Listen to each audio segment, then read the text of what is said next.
अस्सलाम वालेकुम students, I am ज़ैन तबस्सुम और आप लोग देख रहे हैं ज़ैन अकेडमी चैनल। तो आज की इस वीडियो में हम डिराइव करेंगे कि E is equal to H C nu bar, इसके बराबर है। यानी टोटल एनर्जी जो है, जो हमने प्लैंक्स क्वांटम थ्योरी में डिस्कस किया था, वो एनर्जी किस चीज़ के बराबर है? एच सी न्यू बार के बराबर है। ठीक, तो इस डिराइवेशन से पहले हम कुछ चीज़ें डिस्कस करेंगे, कुछ पास्टुलेट मान लो या कुछ पॉइंट मान लो। पॉइंट कौन कौन से है? फर्स्ट वन है वेवलेंथ, सेकंड वन है फ्रीक्वेंसी, थर्ड वन है स्पीड और फोर्थ वन है वेव नंबर। तो सबसे पहले हम वेवलेंथ से बात स्टार्ट करते हैं। तो वेवलेंथ जो है, इसको हम इस तरह डिफाइन करते हैं कि the distance between two adjacent crust और ट्रफ ऑफ ए वेव। एक वेव है हमारे पास, मान लो ये क्या है, एक वेव ट्रेवल कर रही है। अब यहाँ पे ऊपर जो है, इसको हम कहते हैं क्रस्ट। क्या कहते हैं? ये भी क्रस्ट है, राइट। इसके बाद जो नीचे तरफ आ चुका है, इसको हम नाम देते हैं ट्रफ। ये भी ट्रफ है। तो दो ट्रफ या दो क्रस्ट के दरमियान जो डिस्टेंस है, ये वाला डिस्टेंस जो है, इसको हम क्या कहते हैं? वेवलेंथ कहते हैं। ठीक, इसके अलावा वेवलेंथ जो है, इसको हम एक ग्रीक लेटर से रिप्रेजेंट करते हैं, लैम्डा। क्या नाम है उसका? लैम्डा। और इसका सिंबल कुछ इस तरह है, राइट। इसके बाद जो इसकी यूनिट है, वो हम या तो मीटर में रिप्रेजेंट करते हैं, या सेंटीमीटर में रिप्रेजेंट करते हैं, या एंगस्ट्रॉम में रिप्रेजेंट करते हैं। तो यहाँ पे ये पॉइंट नोट करें कि वेवलेंथ जो है, इसको हम रिप्रेजेंट करते हैं लैम्डा से। जहाँ पर भी आपको लैम्डा नज़र आ जाए, तो यूँ समझो कि ये दो एडजेसेंट क्रस्ट के बीच डिस्टेंस है, या दो एडजेसेंट ट्रफ के बीच डिस्टेंस है, राइट। इसके बाद हम आते हैं फ्रीक्वेंसी की तरफ। तो फ्रीक्वेंसी जो है, इसको हम इस तरह डिफाइन करते हैं कि frequency is the number of wave which pass through a given point in 1 second. इस चीज़ को हम क्या कहते हैं? फ्रीक्वेंसी कहते हैं। यहाँ पे वेव जो है, वेव से मुराद यहाँ पे दो क्रस्ट, यानी ये वाला एरिया और ये वाला एरिया, यहाँ से लेकर यहाँ तक, ये हमारे पास एक वेव है। क्या है? एक वेव है। तो एक पॉइंट से, यहाँ पे पॉइंट नोट करें, यहाँ पे एक हम ऐसा पॉइंट रखते हैं कि वहाँ से वेव पास होते हैं। अब मान लो मैं डिफरेंट कलर से शो करता हूँ, ये वेव ट्रेवल करती हैं। तो यहाँ पे वेव ट्रेवल करती हैं और इस पॉइंट से गुज़रती हैं। तो एक सेकंड में जितने वेव, यानी यहाँ से लेकर यहाँ तक एक वेव है, यहाँ से लेकर यहाँ तक दूसरा वेव, यहाँ से लेकर यहाँ तक तीसरा वेव, यहाँ से लेकर यहाँ तक चौथा वेव, यहाँ से लेकर यहाँ तक पांचवा वेव। तो एक सेकंड में यहाँ पे जो वेव गुज़रती हैं इस पॉइंट से, एक सेकंड में अगर एक वेव निकल जाता है इस पॉइंट से एक सेकंड में, तो इस रेडिएशन का फ्रीक्वेंसी कितनी होगी? 1 होगी। क्या होगी? 1 हर्ट्ज़ होगी। हर्ट्ज़ क्या है? H Z. ये हमारे पास यूनिट है किस चीज़ का? फ्रीक्वेंसी का। अगर यहाँ पे दो वेव इस पॉइंट से एक सेकंड में गुजरे, तो इस रेडिएशन का फ्रीक्वेंसी कितना होगा? 2 होगा। अगर 3 गुजरे तो 3, 4 गुजरे तो 4, और इस तरह 100 गुजरे तो यहाँ पे इस रेडिएशन का फ्रीक्वेंसी फिर 100 हर्ट्ज़ होगा। 1000 गुजरे तो एक सेकंड में, तो इस रेडिएशन का फिर फ्रीक्वेंसी कितना होगा? 1000 हर्ट्ज़ होगा। लेकिन यहाँ पे जो नोट करने वाला पॉइंट है वो ये है कि इस फ्रीक्वेंसी को हम रिप्रेजेंट करते हैं न्यू से। किस चीज़ से? न्यू से, या इस तरह वी की तरह है न्यू। इसके अलावा फिज़िक्स में हम इसको रिप्रेजेंट करते हैं एफ से, और केमिस्ट्री में हम रिप्रेजेंट करते हैं न्यू से। ठीक, तो ये चीज़ आप लोग नोट करें। फ्रीक्वेंसी को हम रिप्रेजेंट करते हैं न्यू से। इसके अलावा यहाँ पे वेव जो है, वेव लेंथ सॉरी, इसको हम रिप्रेजेंट करते हैं लैम्डा से। इसके बाद हम स्पीड की तरफ आते हैं। स्पीड या वेलोसिटी, इसको हम इस तरह डिफाइन करते हैं कि the speed of wave is the distance through which a particular wave, sorry यहाँ पे डब्ल्यू है, I am sorry, wave travel in 1 second is called speed. कहने का मतलब ये है कि हमारे पास एक बड़ा वेव ट्रेवल करती हैं इसी तरह, राइट। यहाँ पे हमें मालूम है कि दो क्रस्ट और दो ट्रफ के बीच जो डिस्टेंस है, उसको हम वेवलेंथ कहते हैं, और ये एरिया जो है ये हमारे पास एक वेव हम मानते हैं, इस एरिया को हम एक वेव मानते हैं। अब ये वेव यहाँ पे ये वाला वेव जो है 1 सेकंड में जितना डिस्टेंस कवर करे उस चीज़ को हम क्या कहते हैं कि ये इस वेव की स्पीड है। मान लो यहाँ से लेकर यहाँ तक जो डिस्टेंस है वो 1 मीटर है। कितना है? 1 मीटर है। तो इट मीन्स कि इस वेव की, इस पूरी वेव की जो स्पीड है वो कितनी है?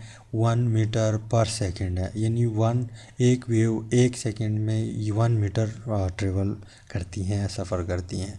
तो ये इसकी स्पीड है। इसके अलावा अगर ये वेव 1 सेकंड में सिर्फ 1 सेंटीमीटर डिस्टेंस कवर करता है तो फिर इस वेव की स्पीड कितनी होगी? 1 सेंटीमीटर पर सेकंड होगी।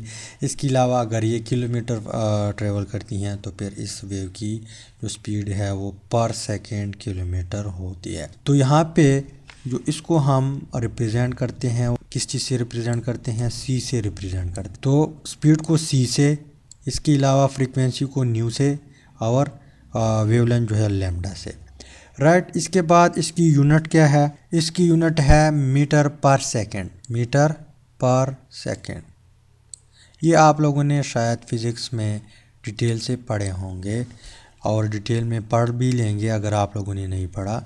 तो यहाँ पे जो इसकी यूनिट है फ्रीक्वेंसी की वो मीटर पर सेकंड है, राइट। इसके बाद यहाँ पे हम वेव नंबर की तरफ आते हैं। वेव नंबर जो है इसको हम इस तरह डिफ़ाइन करते हैं कि it is the number of wave per unit length.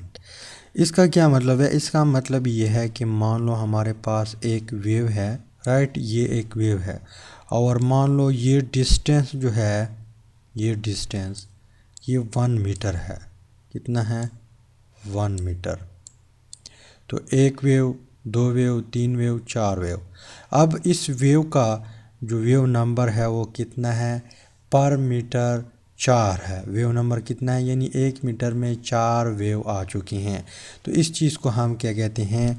Wave number कहते हैं। यानी एक ख़ास किस्म लेंथ है। मान लो आपने 1 मीटर लिया हुआ है या आपने 1 सेंटीमीटर लिया हुआ है या आपने नैनोमीटर में लिया हुआ है या आपने एंगस्ट्रम लिया हुआ है। तो उसमें जितने वेव्स आ जाए उस चीज़ को हम क्या कहते हैं? वेव नंबर कहते हैं। और इसको हम रिप्रेजेंट करते हैं न्यू बार से। किस चीज़ से? न्यू बार से। फ्रीक्वेंसी को न्यू से और वेव नंबर को न्यू बार से। अब अगर आप लोगों को याद हो, एक वीडियो में हमने derivation of frequency, wavelength and wave number जो है इस चीज़ को डिटेल से डिस्कस की है। वहाँ पे हमने बात की थी कि वेव नंबर जो है यानी न्यू बार ये हमारे पास रेसिप्रोकल है किस चीज़ का? वेव लेंथ का, लैम्डा का। कहने का मतलब ये है कि अगर यहाँ पे ये वेव लेंथ, ये क्या है? वेव लेंथ है, ये अगर ज़्यादा हो तो हमारे पास वेव नंबर कम होंगे। यानी एक वेव ये है और एक वेव ये है। तो यहाँ पे डिस्टेंस ज़्यादा है तो यहाँ पे 1 मीटर में कम वेव्स आएंगे तो यहाँ पे वेव नंबर कम आएगा। तो ये अगर कम है, यहाँ पे लैम्डा अगर कम है, डिस्टेंस कम है 2 क्रस्ट या 2 ट्रफ के बीच, तो हमारे पास वेव नंबर ज़्यादा होंगे। इस चीज़ को हम क्या कहते हैं कि ये रेसिप्रोकल है। क्या है? रेसिप्रोकल है। तो इस इक्वेशन को आप मान ले, इक्वेशन 1 मान ले, राइट। इसके बाद हमें ये भी मालूम है कि किसी फोटॉन की जो फ्रीक्वेंसी है वो इन्वर्सली प्रोपोर्शनल है वेव लेंथ का। यानी यहाँ पे मैं आप लोगों को इक्वेशन देता हूँ। फिर वही बात है, अगर यहाँ पे वेव्स है, ये क्या है? हमारे पास लैम्डा है, ठीक। अब अगर लैम्डा ज़्यादा है, डिस्टेंस ज़्यादा है तो फ्रीक्वेंसी कम होगी। अगर डिस्टेंस कम है यहाँ पे तो फ्रीक्वेंसी ज़्यादा होगी। इन्वर्सली प्रोपोर्शन का ये मतलब है। तो इस इक्वेशन को मान लो 2। इसके अलावा हमें ये भी मालूम है कि सी जो है, सी क्या है हमारे पास? स्पीड ऑफ रेडिएशन है या स्पीड ऑफ लाइट है या स्पीड ऑफ फोटॉन है। ये इज इक्वल टू या किस चीज़ के बराबर है? फ्रीक्वेंसी और वेवलेंथ। यानी जब हम एक वेव है या एक फोटॉन है उसकी फ्रीक्वेंसी हमें मालूम हो और उसका जो वेवलेंथ है वो भी हमें मालूम हो, उसको जब हम ज़रब देंगे तो हमारे पास उस वेवलेंथ की उस वेव की स्पीड निकल आ जाएगी। तो c is equal to nu multiply by lambda. अब इस इक्वेशन को हम इस तरह भी लिख सकते हैं कि लैम्डा जो है इज़ इक्वल टू से इस साइड पे लाएंगे तो हमारे पास जो न्यू है, न्यू यानी फ्रीक्वेंसी पर इक्वल हो जाएगा न्यू इज इक्वल टू सी बटा लैम्डा, सी बटा राइट। इस इक्वेशन को आप नंबर दे दे 3। अब प्लैंक्स क्वांटम थ्योरी में अगर आप लोगों को याद हो, प्लैंक्स ने कहा कि एक बॉडी है उससे जो एनर्जी एमिट होती है वो किस चीज़ के बराबर होती हैं, एच न्यू के। किस चीज़ के बराबर है, एच न्यू के। यानी E is equal to, previous video में हमने कहा था कि ये एक बॉडी है, हॉट बॉडी है, इससे एनर्जी एमिट होगी। एनर्जी एमिट होगी तो यहाँ पे जो टोटल एनर्जी होगी इस रेस की या इस फोटॉन की या इस रेडिएशन की, वो किस चीज़ के बराबर है, एच वी के बराबर है, न्यू के बराबर है, एच न्यू के बराबर है। तो इस इक्वेशन को आप लोग नाम दे दे इक्वेशन 4। अब यहाँ पे जो न्यू है इसकी वैल्यू हम इस इक्वेशन 4 में पुट करते हैं। न्यू हमारे पास बराबर है, न्यू किस चीज़ के बराबर है, सी बटा लैम्डा के बराबर है। तो E इज़ इक्वल टू, यहाँ पे C ऊपर है तो H C divided by lambda, right. अब इस इक्वेशन को हम इस तरह भी लिख सकते हैं कि E इज़ इक्वल टू 1 बटा लैम्डा मल्टीप्लाई बाई एच, तरह लिख सकते हैं ना। तो इसके बाद हम क्या करते हैं, 1 बटा लैम्डा जो है ये हमारे पास वेव नंबर के बराबर है। किस चीज़ के बराबर है, यहाँ पे आप लोग देख लें, ये वाला, ये किस चीज़ के बराबर है, 1 बटा लैम्डा के बराबर है। तो वहाँ पे 1 बटा लैम्डा में हम ये न्यू बार पुट कर सकते हैं या वेव नंबर पुट कर सकते हैं। तो इस इक्वेशन को मैं यहाँ पे लिखता हूँ, E इज़ इक्वल टू, इसकी जगह मैं न्यू बार पुट करता हूँ और एच सी ऑलरेडी है हमारे पास, तो एच सी न्यू बार, राइट।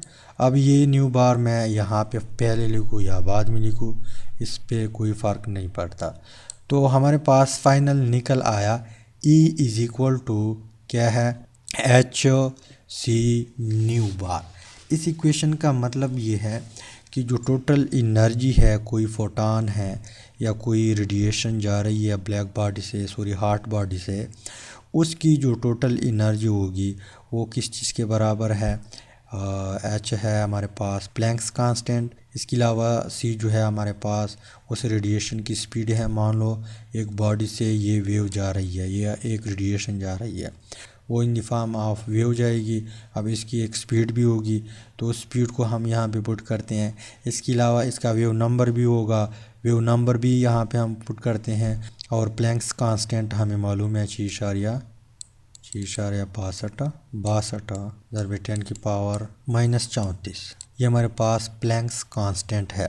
तो इन 3 चीज़ों को जब हम ज़रब देंगे तो उस बॉडी से जो रेडिएशन निकलती हैं उसकी एनर्जी हमारे पास निकल आ जाएगी। तो इस चीज़ को हमने डिराइव किया। उम्मीद करता हूँ वीडियो की समझ आई होगी। अगर समझ आई है वीडियो को लाइक करें, शेयर करें, चैनल को सब्सक्राइब करें। अगर आप लोग पेज पे देख रहे हैं तो पेज को भी फॉलो करें ताकि आप लोगों को भी फ़ायदा हो और मुझे भी फ़ायदा हो और एक दूसरे को ग्रो करने में एक दूसरे का साथ दे सके। Finally thanks for watching.